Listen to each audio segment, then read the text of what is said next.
এই মুহূর্তে দাঁড়িয়ে মহাযুদ্ধ শুরু হয়ে গিয়েছে। মহাযুদ্ধে একের পর এক অ্যাটাক। ইরান আমেরিকা যুদ্ধকে কেন্দ্র করে যেভাবে ওমান সাগর, স্ট্রেট অফ হরমুজ, আরব সাগর এই মুহূর্তে একেবারে যুদ্ধক্ষেত্র। আমরা এই আলোচনায় যাব, লাইভ আপডেট একেবারে যুদ্ধের আপনাদেরকে দেখাবো। তবে তার আগে আসুন আপনাদেরকে লাইভ যুদ্ধের ছবিগুলো পরপর দেখাই। রীতিমতো শিউরে ওঠার মতো ছবি। যুদ্ধের 53 দিনে পৌঁছে যুদ্ধের ঝাঁজ এবং তীব্রতা আরো বাড়িয়েছে দুপক্ষ। শান্তি আলোচনা মাথা নোয়াতে নারাজ ইরান। তাহলে এবারে কি হবে আসুন এক এক করে ছবিগুলো আপনাদেরকে দেখাই।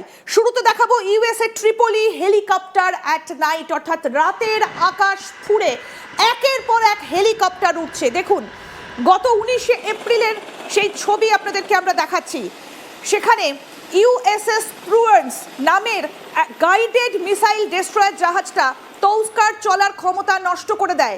দেখুন এই হচ্ছে সেই জাহাজের ছবি আপনাদেরকে আমরা দেখাচ্ছি, যে জাহাজের ইঞ্জিন লক্ষ্য করে একের পর এক গুলি ছোড়া হয় এবং জাহাজটাকে শেষ পর্যন্ত দাঁড় করানো হয়।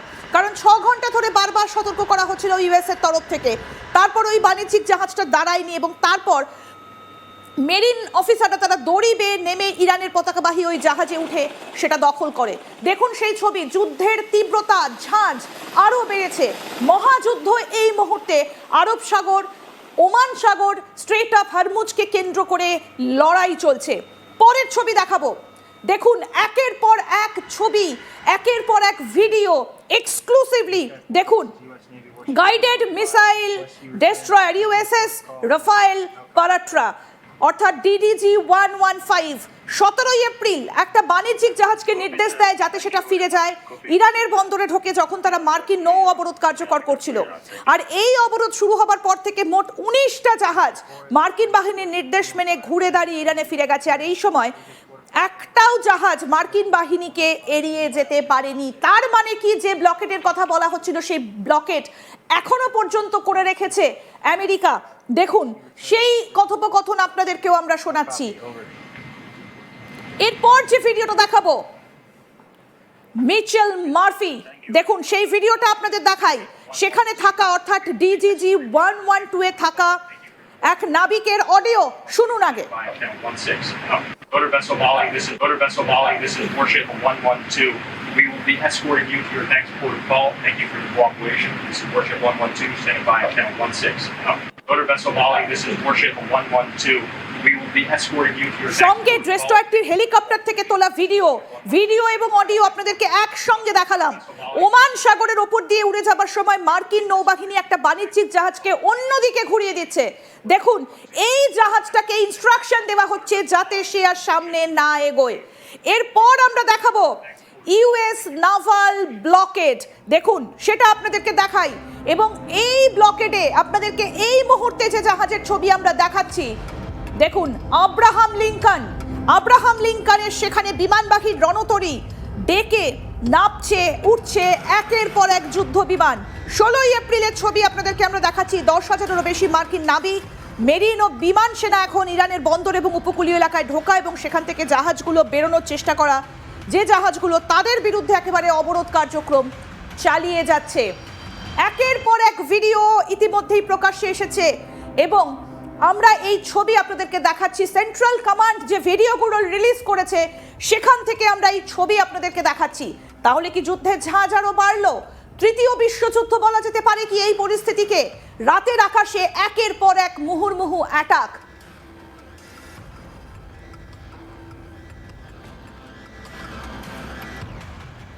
আমরা এই বিষয়গুলো নিয়ে আলোচনা করব এবং আরো এই রকম ছবি আপনাদেরকে দেখাবো। আমাদের সঙ্গে রয়েছেন ভারতীয় সেনার অবসরপ্রাপ্ত কর্নেল, শৌর্য চক্রপ্রাপ্ত কর্নেল সৌমিত্র রয়। কর্নেল রয়, আপনাকে স্বাগত জানাই আজ তাক বাংলায়। একের পর এক ভিজুয়াল যেগুলো আমরা দেখালাম, সেন্টকমের পাঠানো এই ভিজুয়ালগুলো, তার মানে কি যুদ্ধের তীব্রতা এবং ঝাঁজ আরো বাড়লো? যুদ্ধের 53তম দিন আজকে আমরা পৌঁছে গিয়েছি, আরো কি বাড়বে বলে আপনি আশঙ্কা প্রকাশ করছেন? হ্যাঁ, যেটা দেখতে পাচ্ছি বা যেভাবে তোমরা দেখালে এই অত্যন্ত গুরুত্বপূর্ণ ছবিগুলো, ইমেজগুলো, সেগুলো কিন্তু একটাই ইন্ডিকেশন করে যে যুদ্ধের যে ডায়মিটার বা যুদ্ধের যে ডাইমেনশন, সেই ডাইমেনশনটা কিন্তু অনেক বেড়ে গেছে, আরো বাড়বে।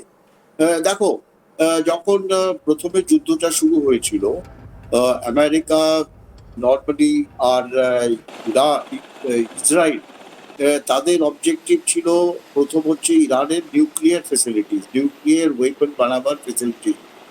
তারপর তারা বলল যে তাদের মিসাইল সিস্টেম হচ্ছে অবজেক্টিভ, আর থার্ড হলো চেঞ্জ অফ রিজিম। কিন্তু এখন যেটা আমরা দেখতে পাচ্ছি, কমপ্লিট অবজেক্টিভটা শিফট হয়ে গেছে টুয়ার্ড স্ট্রেট অফ হরমুজ। সেই হরমুজ হ্যাজ বিকাম দি, আমাদের ভাষায় ওটাকে বলে vital areas of the war. তার মানে হরমুজের যে ইম্পর্টেন্সটা সেটা বুঝতে হবে। আমার মনে হয় আমেরিকা চাইছে হরমুজকে টোটালি একটা মিলিটারি কন্ট্রোল নিতে, আর ইরান চাইছে যে হরমুজের কন্ট্রোল যে করে হোক ইরানের কাছে রাখতে। তার কারণ হচ্ছে ইরান যদি এই হরমুজের কন্ট্রোল লুজ করে যায়, তাহলে ইরানের যে একটা strategic importance, Iran as a country যে স্ট্র্যাটেজিক ইম্পর্টেন্স আছে, সেই ইম্পর্টেন্সটা চলে যাবে। তার মানে ইরান যে করে হোক এই হরমুজকে কন্ট্রোলে রাখতে চায়, যার ফলে আমরা দেখছি যে নৌযুদ্ধের একটা তীব্রতা সেখানে বেড়ে গেল। আর তোমরা রাইটলি দেখালে যে ইরানের যে ট্যাঙ্কার, যেটা ট্যাঙ্কার চায়না থেকে আসছিল, সেই ট্যাঙ্কার প্রথমে আমি চায়না থেকে সেই ভিডিওটাও একটু দেখাতে বলবো, যে চায়না থেকে আসা সেই ট্যাঙ্কার, প্রোডাকশন টিমকে বলবো সেই ছবিটা দেখাতে, এবং যেটা মনে করা হচ্ছে, যেটা দাবি করছে ইউএসএ, যে এই ট্যাঙ্কারটার মধ্যে মিসাইল তৈরির কেমিক্যাল ছিল। আমি এই মুহূর্তে সেই ট্যাঙ্কারের ছবিটা আপনাদেরকে দেখাবো, দেখুন। স্যার, আপনি যেটা বলছিলেন। হ্যাঁ, দেখো, এই ট্যাঙ্কার চায়না থেকে প্রথমে যায় মালয়েশিয়া, মালয়েশিয়া থেকে এটা এই বন্দর আব্বাস পোর্টে আসার কথা ছিল, যেখানে এই ট্যাঙ্কার আনলোড হতো।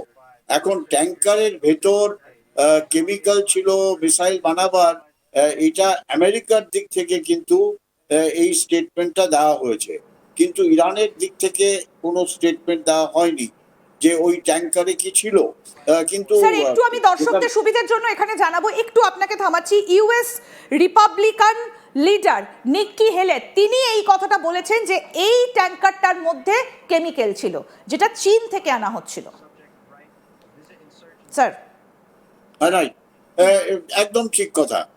এখন আর যেভাবে ট্যাঙ্কারটা সেখানে মুভমেন্ট করেছিল, যতদূর দেখতে পাচ্ছি আমি ইমেজে, ট্যাঙ্কারকে প্রথমে ওয়ার্ন করা হয়েছিল আমেরিকার যুদ্ধ জাহাজ থেকে, যারা ওখানে ব্লকেট করে রেখেছে, কিন্তু সেই ওয়ার্নিং ইগনোর করে সেই ব্লকেটকে বাইপাস করে ট্যাঙ্কার মুভ করছিল। তখন ইউএস এর যুদ্ধ জাহাজ থেকে এদের স্পেশাল হেলিবর্ন অপারেশন বলা হয়, সেখানে মেরিন থাকে যারা এই হেলিবর্ন অপারেশন করতে দক্ষ, তাদের সেই হেলিবর্ন অপারেশন করিয়ে সেই ট্যাঙ্কারের ওপর ফায়ার করা হলো। আলটিমেটলি সেখানে ইউএস ট্রুপস নামিয়ে সেই ট্যাঙ্কারটাকে দখল করা হলো, দখল করে ট্যাঙ্কারকে সিজ করা হলো।